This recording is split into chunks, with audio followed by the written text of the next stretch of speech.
tell me, this is not language, but it just pops into my mind. When I was in Portugal many years ago, we went to a village in the mountains on the way to Spain, and they said, okay, there is a Judeca, a Juderia, in this town. There were, of course, no Jews there. And they said they had found a synagogue, and the synagogue just had a kind of a niche in the wall which was facing, I guess, east, facing Jerusalem for the Torah scrolls. But indeed, I'm thinking to myself, this is really, just to get tourists. They're making this all up. And then as we walked around this Jewish neighborhood, formerly Jewish area, or identified as such, indeed, in the stone, what would you call that? The doorpost of the building out, and these were stone buildings. Indeed, all of a sudden, we find carved into the stone on an angle a niche, which would be for the mezuzah, for the scroll with the prayers on it that you would have at the entrance to your home. So it just struck me, and I'm thinking, did we ever find something like that in your neighborhood? Any physical signs?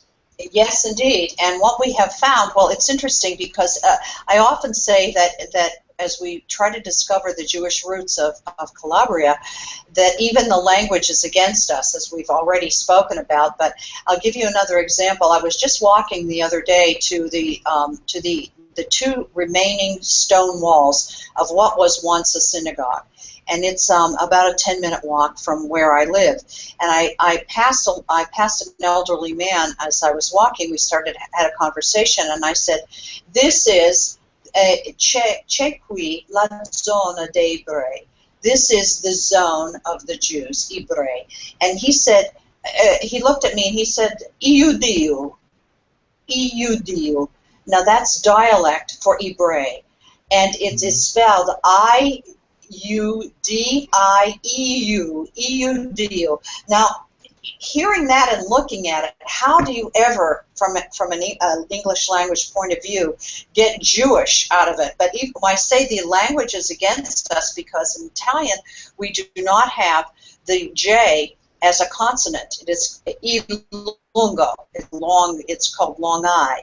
So it does. We don't have the. If we want to make the J sound, it's done with a G, and that's why the Judeca is oftentimes spelled with a G-I-U. And people who are researching this get sidetracked because you have to think of the sounding of the word, and not look at how it's spelled. But to get back to your question, along this particular alleyway, where there maybe are remaining now 4 or 5 houses, on the right-hand side of each of the doors of these ancient houses is the three-pronged letter Shin, and it's carved into the side of the doorpost of the house, and it is angled inward. And when I saw the first time I saw it, I thought, could this be a Shin? But maybe not. But seeing 4 or 5 in a row was really striking. And Shin is the first letter of Shaddai, which is another Shaddai, name. Yes.